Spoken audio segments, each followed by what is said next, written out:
దేశంలో టాప్ 10 ధనవంతులు ఉన్నట్టు టాప్ 10 దేవుళ్ళ లిస్టు తీస్తే అందులో షిరిడి సాయిబాబా కూడా టాప్ 5లో ఉంటాడేమో అనిపిస్తుంది. ఎందుకంటే మొన్న గురు పూర్ణిమ నాడు 3 రోజుల కానుకలు లెక్కేస్తే 6,31,31,367 రూపాయల లెక్క తేలిందట. వట్టిగా ఉండి లేచిన కానుకలేమో 1,88,00,000 ఇక కౌంటర్లు, ప్రత్యేక పాసులు, ఆన్లైన్ పేమెంట్లు, డెబిట్ క్రెడిట్ కార్డుల కలెక్షన్లు, చెక్కులు, డీడీలు, మనీ ఆర్డర్లు ఇట్లా మొత్తం 4,50,00,000 దాకా వచ్చినాయట. ఇక అందులో బంగారం, ఎండి కానుకలు కూడా ఉన్నాయి. 668 గ్రాముల బంగారం అట, అంటే 67 తులాలు అన్నట్టు. ఇక అట్లనే 800 గ్రాముల ఎండట, అంటే 80 తులాలు అన్నట్టు.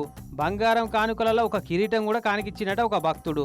మొత్తం లెక్కేస్తే 6,31,00,000 మీద లెక్క తేలింది. ఇక ఇలా మనోలే కాదు, శ్రీలంక, జర్మనీ, కొలంబియా, అమెరికా వంటి దేశాలకి వచ్చిన బయటి దేశాల భక్తులు వేసిన కరెన్సీ కానుకలు కూడా ఉన్నాయట. అయితే ఇది ఆల్ టైమ్ రికార్డు కానుకల కలెక్షనే అంటున్నారట గుడి అధికారులు. మామూలుగా రోజు ఎట్లుంటుందో కానీ ప్రతి ఏడాది నడిచే గురు పూర్ణిమ కానుకలైతే ఎప్పటికప్పుడు కొత్త రికార్డులు నమోదు చేస్తున్నాయట. మరి సాయిబాబాకు ఇట్లా కానుకల మీద, ఎండి బంగారాల మీద అంత ఇంట్రెస్ట్ ఉండదు కదా, ఏం చేస్తారు ఇవన్నీ అని అంటే బాబా పేరు మీద సమాజ సేవకు వాడతామని చెప్తున్నారు. పేదోళ్లకు దవాఖాన్ల ఖర్చులు, పేద పిల్లల చదువుల ఖర్చుల కోసం వాడతారట. కానీ గురు పూర్ణిమ అప్పుడు ఏర్పాట్లు కూడా గట్టిగానే చేపించారట షిరిడీల గుడి అధికారులు. మొత్తానికి రిచెస్ట్ దేవుళ్ల లిస్టులా షిరిడి సాయిబాబా వారికి కూడా టాప్ 10 స్థానం దక్కేటట్టు గురు భక్తి ఉప్పొంగిచ్చిరు బాబా భక్తులు.